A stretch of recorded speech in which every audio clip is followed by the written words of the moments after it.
नमस्कार। चलिए एक ऐसे दिन की कल्पना करते हैं जब दशकों की नफरत और भेदभाव के बाद एक पूरा का पूरा देश आज़ादी की पहली सांस ले रहा हो। आज हम नेल्सन मंडेला के शब्दों से उन्हीं की जुबानी उस ऐतिहासिक दिन की कहानी में उतरेंगे जिसने दक्षिण अफ्रीका की तकदीर हमेशा हमेशा के लिए बदल दी। तो हमारी कहानी की शुरुआत होती है एक ऐसी सुबह से जो सिर्फ एक नई सुबह नहीं थी, बल्कि ये एक नए राष्ट्र का, एक नई उम्मीद का पुनर्जन्म थी। एक ऐसा पल जिसने सच में पूरी दुनिया को रोशनी की एक नई किरण दिखाई थी। वो तारीख थी 10 मई 1994। प्रिटोरिया में आसमान बिल्कुल साफ था, धूप खिली हुई थी। ऐसा लग रहा था मानो कुदरत भी दक्षिण अफ्रीका के इतिहास के इस नए पन्ने का जश्न मना रही हो। ये दिन था उस ऐतिहासिक उद्घाटन समारोह का।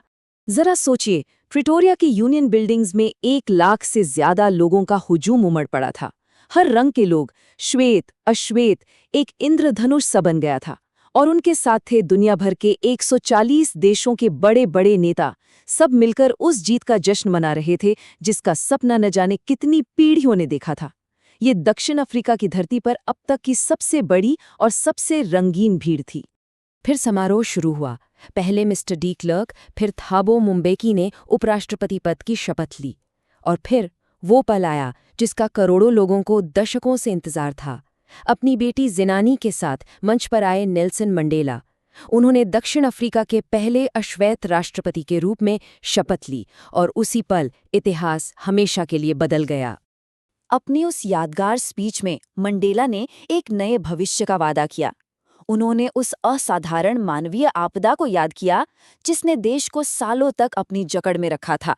और फिर उन्होंने एक ऐसे समाज को बनाने का संकल्प लिया जिस पर पूरी मानवता गर्व कर सके।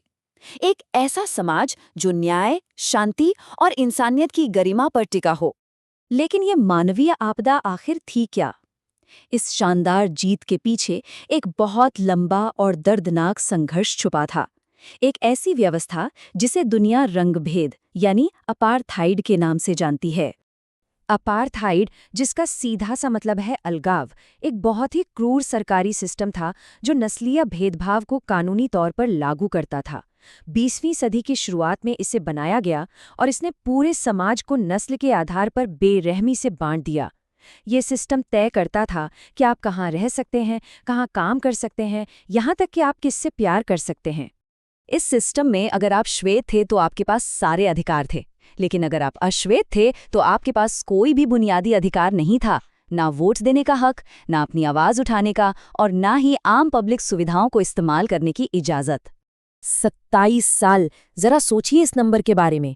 1/4 सदी से भी ज्यादा इस नाइंसाफी के खिलाफ आवाज उठाने की कीमत नेल्सन मंडेला ने अपनी जिंदगी के 27 लंबे मुश्किल साल जेल की सलाखों के पीछे बिताकर चुकाई। ये सिर्फ एक नंबर नहीं है, ये उनके अटूट इरादे और बलिदान की निशानी है। इस लंबे और मुश्किल संघर्ष के दौरान मंडेला के लिए स्वतंत्रता के मायने धीरे धीरे बदलते गए। तो चलिए देखते हैं कि उनकी नज़र में आज़ादी का असली मतलब आखिर था क्या। देखिए, बचपन में मंडेला के लिए आज़ादी का मतलब था खेतों में बेफिक्र होकर दौड़ना। जब वो एक नौजवान बने तो उनके लिए आज़ादी थी अपनी पसंद की किताबें पढ़ना और रात में दोस्तों के साथ बाहर घूमना। लेकिन उन्हें बहुत जल्द ये एहसास हो गया कि उनकी ये पर्सनल आज़ादी तब तक अधूरी है जब तक उनके सभी लोग, उनका पूरा समाज सम्मान और स्वाभिमान के साथ जीने के लिए आज़ाद न हो। अब उनकी अपनी आज़ादी की भूख पूरे राष्ट्र की आज़ादी की भूख बन चुकी थी। जैसे जैसे वो बड़े हुए, उन्हें ये बात समझ आई कि उनके बचपन की आज़ादी तो बस एक छलावा थी, एक भ्रम थी, क्योंकि उनका पूरा समुदाय, उनका पूरा देश तो गुलामी की जंजीरों में जकड़ा हुआ था। पर ये लड़ाई अकेले मंडेला की नहीं थी। हजारों लाखों लोग थे जिन्होंने इस संघर्ष में अपना सब कुछ दांव पर लगा दिया था, सब कुछ कुर्बान कर दिया था। मंडेला हमेशा इस बात पर जोर देते थे कि वो अकेले नहीं हैं।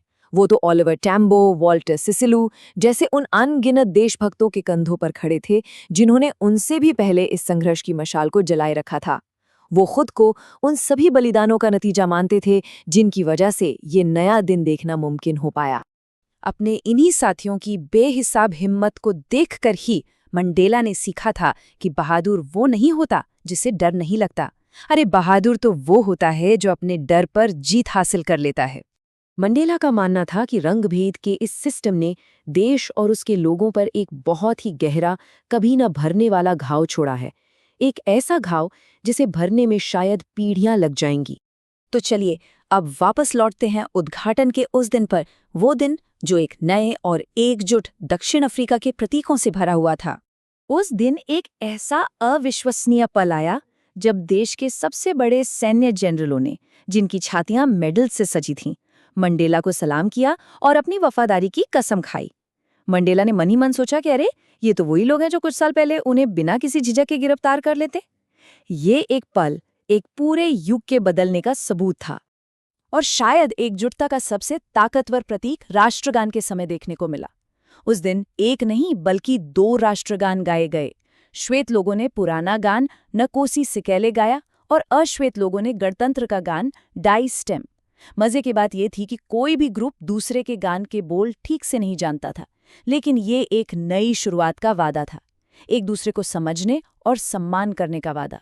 मंडेला का जो असली सपना था वो एक ऐसे देश का था जहां हर कोई आज़ाद हो।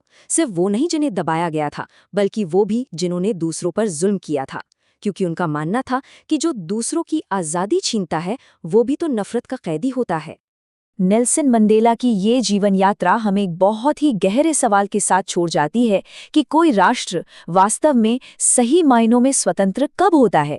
क्या आज़ादी का मतलब सिर्फ बाहरी जंजीरों को तोड़ना है, या फिर असली आज़ादी तब मिलती है जब हम अपने मन और दिल को नफरत और भेदभाव की अंदरूनी जंजीरों से भी मुक्त कर लेते हैं? ये एक ऐसा सवाल है जो आज भी उतना ही ज़रूरी है।